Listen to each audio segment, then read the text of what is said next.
On a tous vu de quoi étaient capables les IA génératives, de faire des super rendus, mais quand on les utilise nous-mêmes, ça donne rarement des choses aussi bien.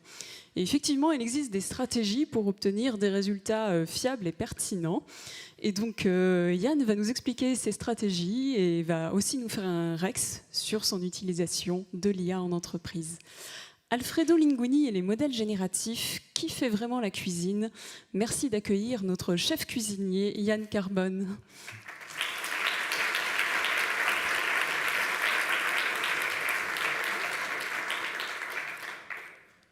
On va d'abord commencer à répondre à la question que vous vous posez tous. Il n'y a pas de rat. Ceux qui ont vu le film Ratatouille le savent. Il y a un petit rat qui se traîne sur la tête de Linguini et qui lui tire les cheveux pour lui apprendre à bien cuisiner. Et moi, ça fait 10 ans, bientôt, que je suis dans la data science. Actuellement, je suis chez Valoé. Et on va parler ce soir du buzz de l'année, l'IA générative. Avant de commencer, on va faire une petite expérience. Et j'ai besoin de vous. J'ai besoin de vous pour vous lever. Si vous voulez bien. Allez, ce sera rapide. Merci, merci, parfait. Ok, vous pouvez vous rasseoir si vous avez déjà utilisé ChatGPT.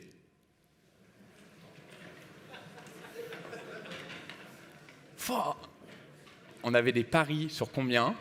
Eh bien, pas mal. Ok, j'en compte 5, 6, on peut les applaudir, bravo. Ça doit pas être simple, une année sans Internet, donc bravo à vous. Ok, donc ça fait à peu près 1 an que je fais plein de projets en entreprise pour divers clients sur l'IA générative. Pas mal que, à mon avis, si vous connaissez un peu, vous avez l'habitude. On va en parler de quelques-uns un peu dans le détail dans ce talk. Peut-être là, sur cette slide, celui qui parle un peu moins, c'est le tout dernier, Next Best Action, qui en fait est un gros projet, notamment dans tout le monde assurantiel, bancaire. Toute l'idée d'avoir une IA qui en fait va regarder tous vos contacts avec tous vos clients selon un certain rendu, normalement un certain suivi de dossier classique, et qui va en fait vous proposer des prochaines actions. Ça, il y a un gros challenge, donc je voulais juste en parler de celui-là, parce qu'il n'est pas forcément très explicite. Ok, donc on va faire un Rex. Un Rex, parce que en fait, j'en ai un peu marre sur LinkedIn de tous quand il y a plein de toute cette folie autour de l'IA, de tous ces articles qui disent toujours la même chose. Donc je me suis dit, tiens, on va essayer de voir qu'est-ce que moi j'aurais voulu entendre. On va parler 3 grandes parties. Comment choisir un modèle, mais aussi on va un peu poser quelques bases, des pièges dans lesquels je suis tombé, et une petite vision un peu loterie du futur, pour voir comment ça, ma petite prédiction à moi. Ok, comment choisir son modèle? Je vais utiliser ceux qui ne connaissent pas. Il y a DALL-E 3 qui est sorti il n'y a pas longtemps. Donc c'est de l'IA générative d'images. Là, on va parler d'IA générative de texte, qui est sorti il n'y a pas longtemps et qui est génial. Même si, là vous le remarquez, elle est un peu nulle, parce que je lui donne des noms d'algo, elle est un peu nulle pour écrire des choses, mais elle vous fait des images assez qualitatives. Alors, pour choisir son modèle, déjà, quelles entreprises utilisent quoi? La communauté MLOps aux États-Unis, que j'aime beaucoup, a fait un petit surveil, et en fait, c'est exactement mon ressenti et mon vécu. On a, d'un côté, les très grandes entreprises et les startups qui utilisent beaucoup des modèles open source, en majorité. Et les entreprises intermédiaires qui, elles, utilisent beaucoup plus des solutions comme OpenAI. C'est mon ressenti. Je pense que la raison, elle est assez simple. Les grandes entreprises, c'est souvent pour des problématiques réglementaires, fuite de données. Les startups, parce qu'elles vous créent des API wrappers, en fait, autour de ChatGPT, où elles vont un peu l'améliorer, mais sans forcément faire quelque chose de... des API wrappers autour de modèles open source, justement, et elles vont aller en fine-tuner leur propre modèle pour essayer de se distinguer des autres.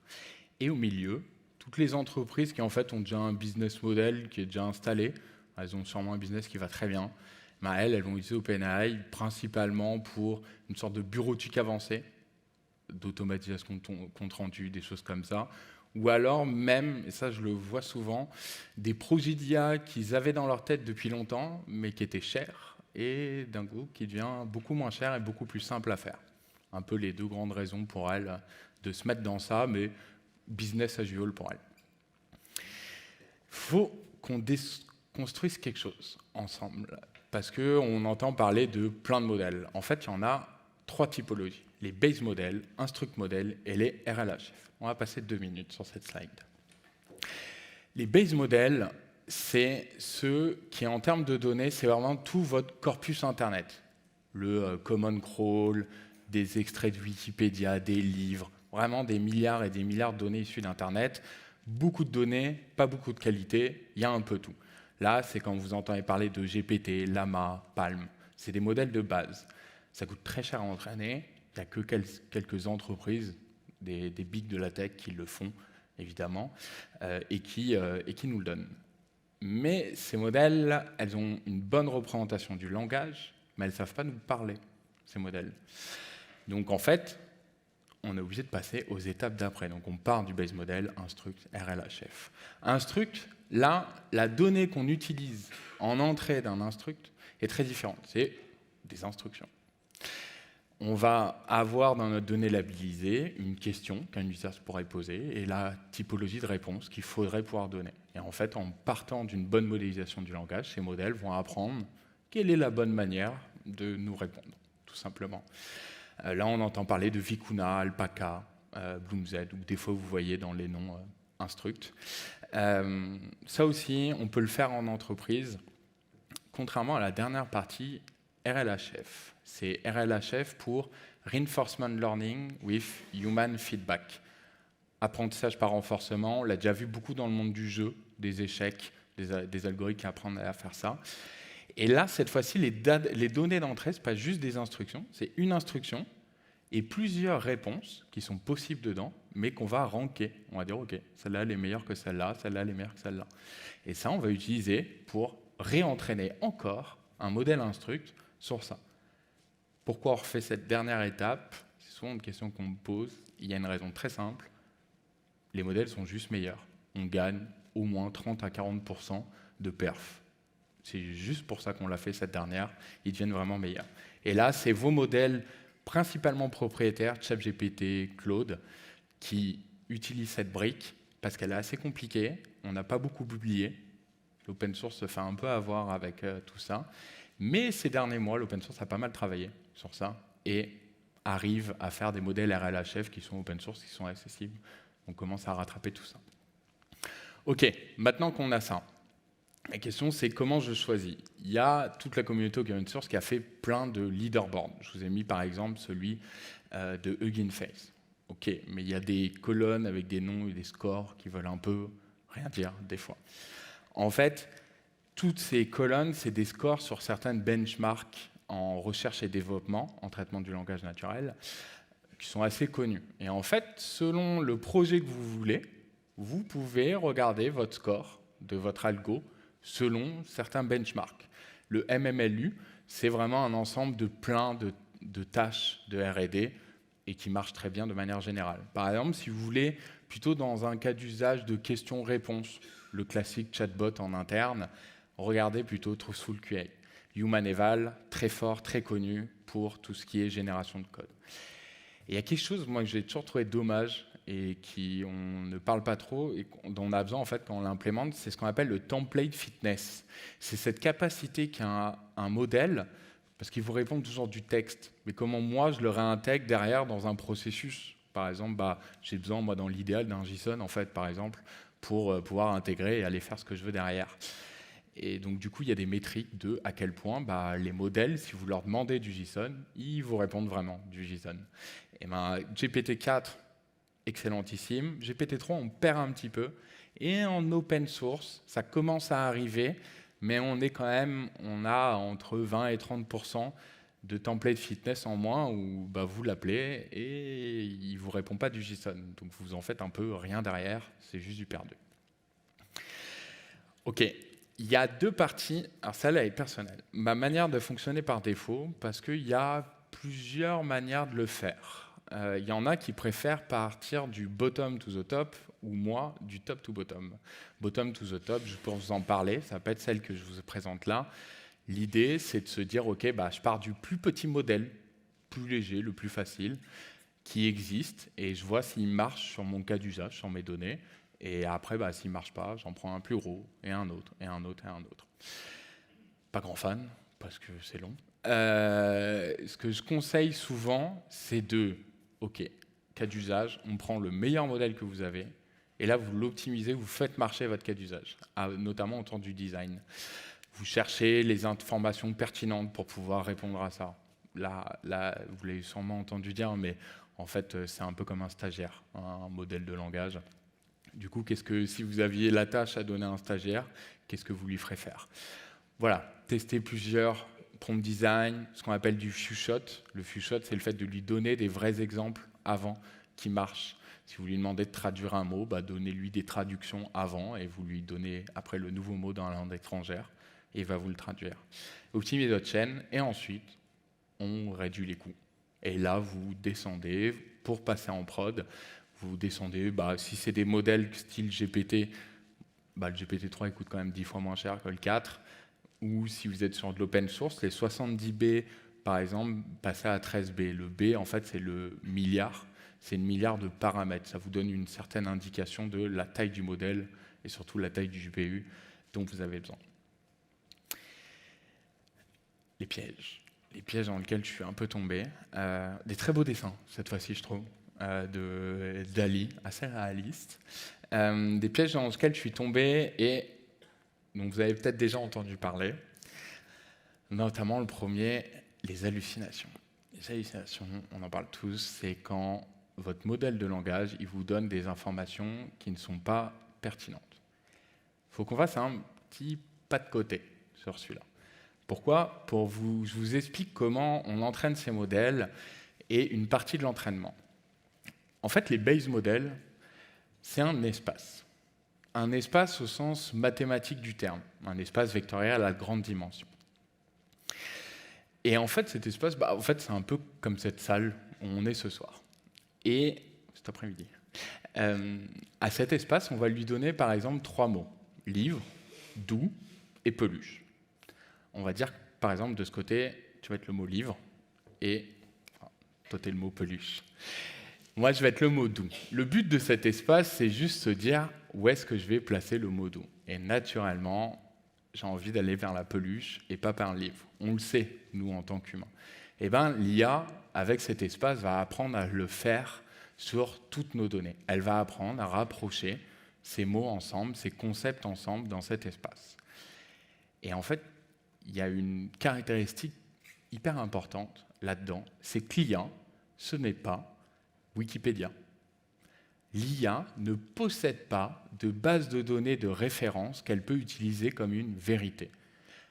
Elle ne stocke pas l'information, par exemple, que Victor Hugo a écrit Les Misérables. Avec un peu de chance, ce qui se passe, c'est que Victor Hugo et Les Misérables se trouvent dans le même coin de l'espace, mais pas de base de données de référence. Donc si vous l'interrogez sur quelque chose qu'elle ne connaît pas, elle va halluciner, elle peut vous inventer des informations qui sont erronées. Victor Hugo et Les Misérables, il y a de grandes chances qu'ils soient dans cet espace, mais si vous demandez à quelqu'un d'autre, elle va faire un peu du mieux et elle va vous mentir de manière très convaincante. Pour gérer ça, il faut déjà comprendre qu'il y a 2 types d'hallucinations, les ouvertes et les fermées. En fait, en entreprise, on ne s'intéresse qu'aux hallucinations fermées. Les ouvertes, c'est vous lui posez une question en général sur qui est John Cena. J'ai ça en chanson dans la tête. Et les hallucinations fermées, c'est quand on lui donne du contexte, on lui donne de l'information, on lui demande de répondre à une question vis-à-vis de cette information, mais qu'elle va quand même vous inventer quelque chose. Et ça, en fait, c'est souvent la manière dont on l'utilise en entreprise. On l'utilise quand on implémente des sujets en IA générative, rarement du domaine ouvert, on utilise du domaine fermé. Bon, plusieurs manières de le faire. Le classique prompt design, je vais passer rapidement là-dessus, mais en fait, C'est assez simple, il faut donner des instructions assez explicites. Le few shot dont je parlais tout à l'heure marche assez bien. Il y a aussi tout un système au début de commencer en disant que tu es un expert dans tel domaine. Ça, c'est pour une raison très simple, c'est que je vous parlais de cet espace, c'est que si vous commencez à faire ça, vous commencez à lui donner à l'IA des premiers mots qui sont dans un coin de l'espace. Donc en fait, elle va aller se rapprocher du vocabulaire qui vous intéresse. Si vous travaillez par exemple dans l'assurance, commencez en disant tu es un expert du domaine assurantiel. Et elle va se mettre dans le coin d'espace où il y a toute sa logique autour de l'assurantiel. Et surtout, ce qui est très important, c'est le dernier point, c'est le fameux step by step. On le sous-estime souvent, surtout ceux qui n'ont pas trop l'habitude de faire des prompts, les prompts étant la manière de parler avec l'IA générative, c'est lui laisser le temps.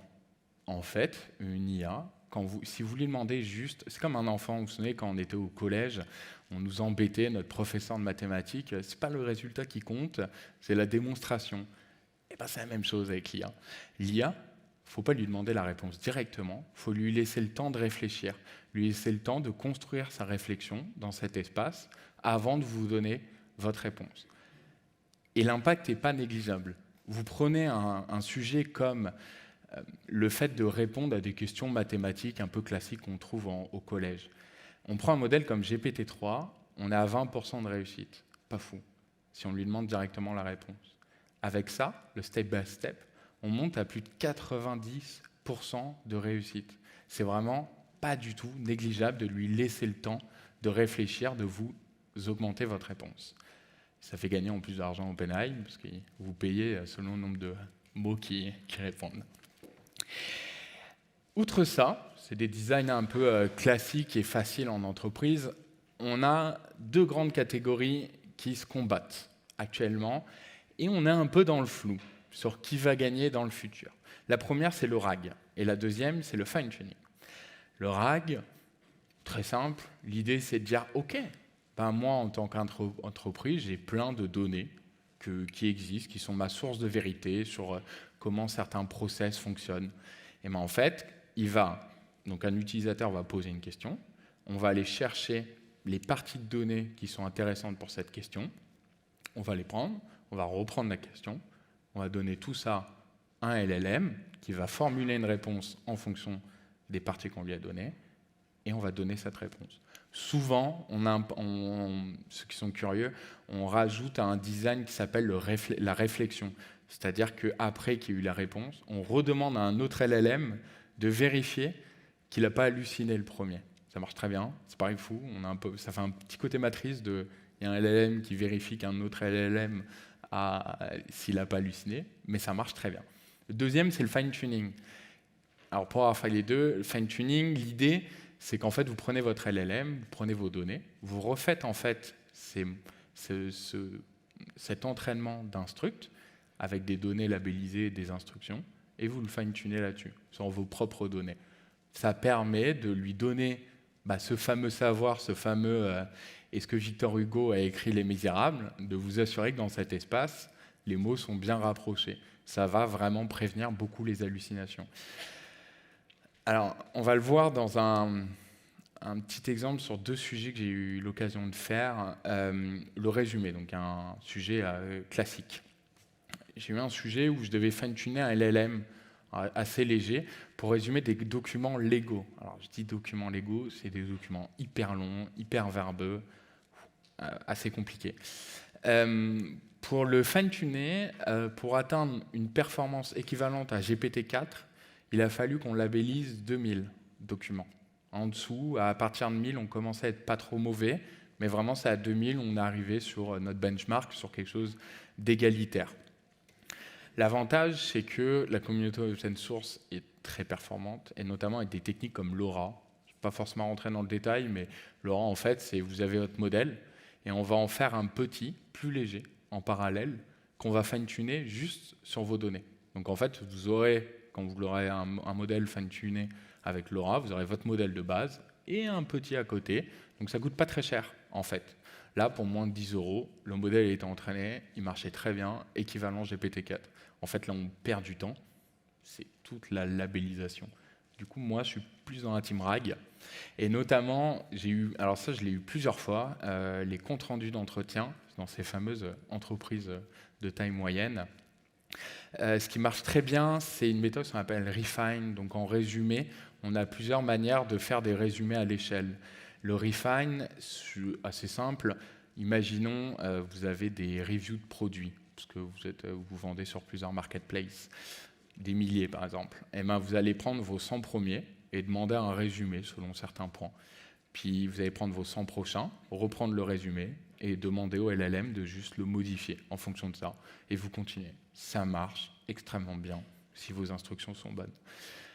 Et ça, du coup, à faire, c'est très rapide. C'est-à-dire que c'est vraiment, pour moi, ça change beaucoup de choses dans mon métier de data scientist. C'est qu'avant, ce genre de sujet, quand une entreprise arrivait, c'était un peu long, c'était compliqué. Là, 10-15 jours, merci, au revoir, c'est fini. On a fait le projet, il est en prod, ils ont même la main sur les instructions avec des modèles managés et c'est bon. Par contre, en inférence, ça coûte plus cher. Là où le premier il était open source, vous pouvez le stocker, notamment un 7B, ça ne demande pas beaucoup de GPU, on parle de 10 gigas de VRAM souvent, ça ne demande pas énormément. Là, le deuxième, vous payez à chaque fois que vous demandez. Donc un peu plus cher, moins long à mettre en place, plus cher après. Et en fait, ce que je dis tout le temps, c'est la recommandation à la fin, c'est de commencer avec un gros modèle, ce que fait toute l'open source, et après vous utilisez ce gros modèle comme données labellisées. Vous faites ça pendant un petit moment, vous travaillez sur votre design, et après, l'open source arrive, vous prenez vos données déjà labellisées, vous fine-tunez votre modèle, et vous coupez ChatGPT, et tout le monde est heureux. La question du coup qui se pose, c'est aussi le ROI. Alors ça, j'en parle parce que j'ai une petite anecdote, c'était au tout début, c'était en début d'année, à laquelle je ne m'attendais pas. Un des premiers trucs qu'on fait, parce que j'étais dans des équipes de data scientists, c'est qu'on avait déjà des modèles qu'on appelle transformers, sur des cas d'usage textuels en entreprise classique, style détection d'émotions, de sentiments, des choses comme ça. Donc on avait déjà des modèles qui tournaient en prod et qui marchaient très bien. On s'est dit, OK, on va les benchmarker avec de l'IA générative. Alors, il n'y avait pas match en termes de perf, ça je pense que vous en doutez. C'est notamment quand on prend des modèles d'OpenAI, les ChatGPT, ça marche très bien. Petite anecdote sur la meilleure labellisation. J'ai juste mis un petit mot dedans, mais quand même, j'ai appris quelque chose, moi, en tant que data scientist. On avait un dataset qu'on avait fait avec des experts métiers qui vraiment faisaient ça toute la journée, eux, de repérer, par exemple, des mails, des conversations téléphoniques où le client était insatisfait. Et on avait des milliers de ces données qui étaient labellisées. Et ben, on l'utilisait, notamment pour entraîner les transformers. On s'est rendu compte, avec les LLM, deux choses. Un, il y a 10% de ces données qui sont fausses. La personne s'était trompée en labellisant. 10%. Je ne pensais pas que c'était aussi énorme. Et il y a 10 autres pourcents où en fait, en faisant une autre review à plusieurs dans un petit consortium, il y en a 10 autres pourcents où en fait, ni l'humain ni le LLM avaient raison ou faux. Les deux avaient raison. Le truc était un peu flou. Donc en fait, on avait un dataset labellisé hyper important pour nous, et en fait, il y en a 20%. Ciao. On pouvait presque les jeter à la poubelle, ils ne servaient à rien. Donc ça, gros apprentissage, et surtout gros apprentissage que la labellisation, c'est toujours quelque chose qui coûte cher en data science, et là, on pouvait réduire le coût fortement. Et le dernier point sur le ROI, c'était de se dire, qu'on a appris avec ce projet, c'était de se dire, si on prenait la manière dont on le voyait avant, j'ai un problème. Par exemple, je veux gérer l'impatience chez mes clients, repérer ceux qui ont l'air dans leur communication un peu impatients et on veut aller vite. Bon, à l'époque, je faisais un modèle qui était dédié impatience. Et donc, je faisais ça sur tous mes cas d'usage. Si on faisait un calcul du coût avec un LLM sur une tâche comme l'impatience, on n'y était pas du tout. Le LLM était beaucoup trop cher. Par contre, ce qui devient intéressant, c'est que le LLM, le coût de la prompt, il n'est pas linéaire. À partir du moment où vous avez commencé à faire une prompt et vous lui demandez de l'impatience, ça ne devient pas très cher de rajouter par exemple de l'insatisfaction ou autre chose. en fait, ça vous coûte quasiment rien d'en rajouter d'autres cas d'usage. Et là où on a eu un gain qui est assez fou, c'est quand on a commencé à accumuler tous les modèles où on faisait dans une seule et même prompt. Et là, en fait, on cassait tous nos modèles.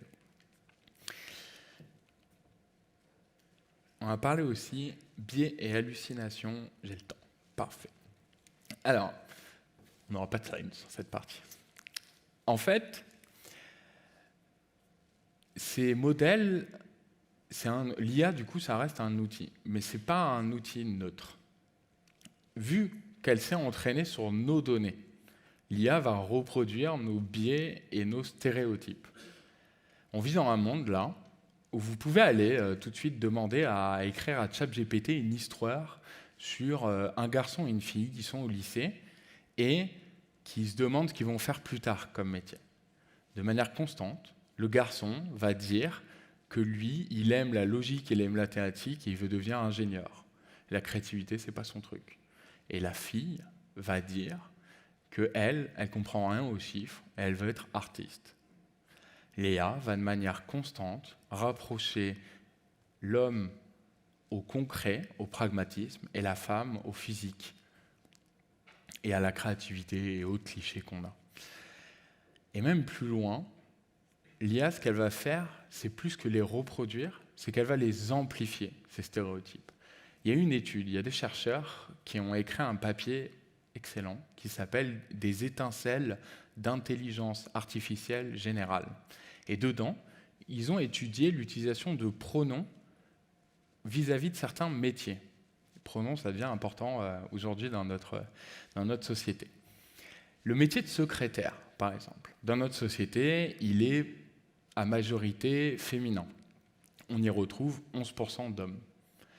Et bien avec l'IA, ces 11% disparaissent. Ils deviennent 2%. L'IA va, dans 98% des cas, utiliser un pronom féminin pour le métier de secrétaire. Ces stéréotypes, c'est un vrai biais de communication qu'on a, en fait, quand on commence à les utiliser en production. On est quand même dans un monde où certaines entreprises veulent, par exemple, automatiser leur recrutement, ce qui est logique, utilisant notamment l'IA pour filtrer des CV. Mais en fait, c'est une IA qui pense que l'homme est un ingénieur et la femme est une artiste, une secrétaire. On a un souci de fond.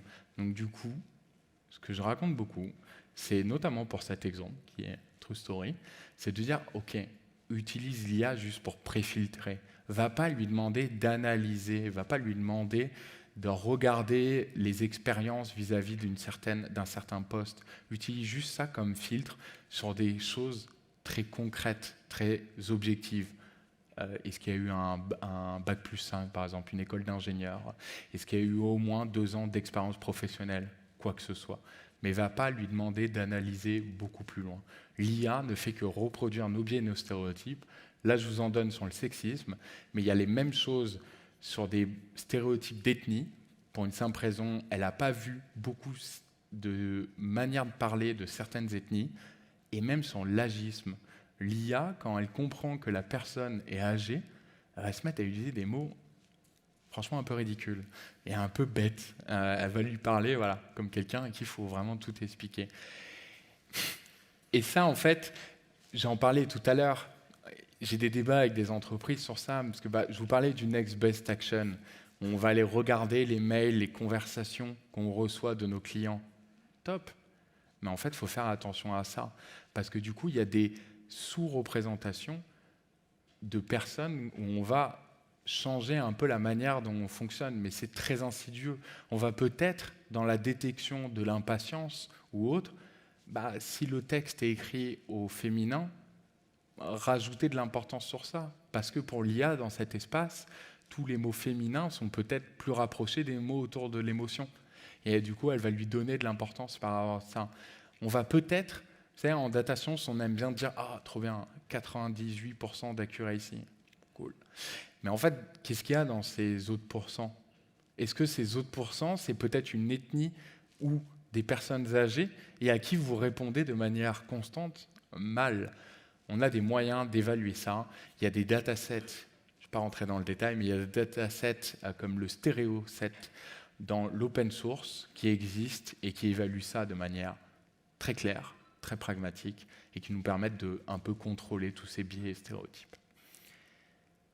On va parler du futur maintenant. J'aime bien tenter d'essayer de prédire et de me tromper. Comme ça, on peut se moquer de moi dans 2-3 ans quand j'aurai fait des prédictions qui sont mauvaises. On est au DevFest, donc j'ai voulu faire un petit mot pour les devs. Je ne sais pas ce qui va se passer, mais j'ai eu 2 projets autour de la génération de code qui m'ont un peu marqué. Le premier, c'est, et ça se retrouve, des premiers chiffres. Un projet de développement de site web autour d'un jeu, où à la base, ils avaient prévu 15 ETP. Et en fait, ça a été 4 ETP plus GPT-4. Gros gain. On est à peu près 70-75% de gain. Je pense que c'est plus ça, outre le projet et le détail dedans de ce qu'ils ont fait. Ces chiffres commencent à sortir, on commence à avoir des règles sur la génération de code, comment ça se passe. J'ai aussi participé à un projet de migration de code, du code legacy, vers quelque chose, une stack, un classique, une stack un peu plus bon, c'était, tout vous dire, ça je peux le dire, c'était du SAS à Python, parce que ça devient cher.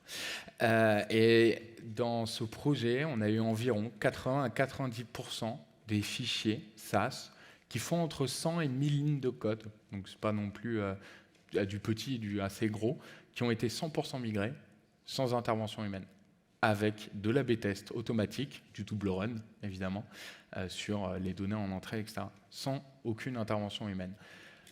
Les interventions humaines, pour tout vous dire, c'est tous ces blocs de code où il y a du self-healing, il y a des mécaniques de self-healing dedans. On va regarder, ok, c'était quoi la problématique, le contexte du code, et on lui demande de résoudre ça. Et en fait, c'est souvent qu'il corrigeait le problème, puis il y en avait un autre, il le corrigeait, puis il revenait au premier. Et c'est là où on avait besoin de faire ce qu'on appelle du human in the loop et de casser le truc, et pour qu'un humain revienne dedans, parce qu'on ne l'avait pas encore résolu. Bon, le vrai futur, je pense qu'il faut se rappeler ce qui s'est passé dans le jeu de Go. Le jeu de Go, on parlait apprentissage renforcement tout à l'heure. Donc, il y a eu des ingénieurs de DeepMind, des data scientists, qui avaient travaillé dessus. Donc, si vous n'avez pas l'histoire, Lee Sedol, je crois qu'il s'appelle comme ça, qui était un peu la légende vivante du jeu de Go, qui a 3000 ans en Chine, s'est fait éclater par une IA qui a même inventé des coups. Ok, c'était AlphaGo 0. Ce qui est intéressant dans ça, c'est qu'en fait, de manière constante, la communauté, quand on regarde le passé, a toujours fait la même chose. Il y a un premier algo de deep learning qui sort. Ok. Et dans les années qui suivent, la complexité, donc ce qu'on appelle la capacité de cet algorithme, donc ça peut être calculé comme là sur le temps qu'il faut pour l'entraîner, ou alors son nombre de neurones, son nombre de paramètres qu'il y a dedans, sa taille, elle réduit drastiquement, une fois que ça a marché, dans les années suivantes. Là, on passe de quasiment 20 à 30 000 fois moins gros entre AlphaGo Fan et 0. Et ça, en 2 ans, entre 2015 et 2017. Donc quand on pense à GPT-4, qui fait, soi-disant, à peu près 1 trilliard de paramètres, on a une petite idée, si on n'est pas trop mauvais, si on fait ce qu'on a fait de manière constante dans le passé, dans la communauté de l'IA, on risque de vraiment baisser sa taille tout en gardant la même performance, voire en l'améliorant. Donc du coup, il y a Yann Lequin qui l'a dit il n'y a pas très longtemps, je crois, et je suis d'accord avec lui. Je pense que dans 2, 3, 4 ans, on n'utilisera pas GPT-4, ou peut-être le 5, 6, mais en fait GPT-4, il sera sur vos PC et ça marchera très bien.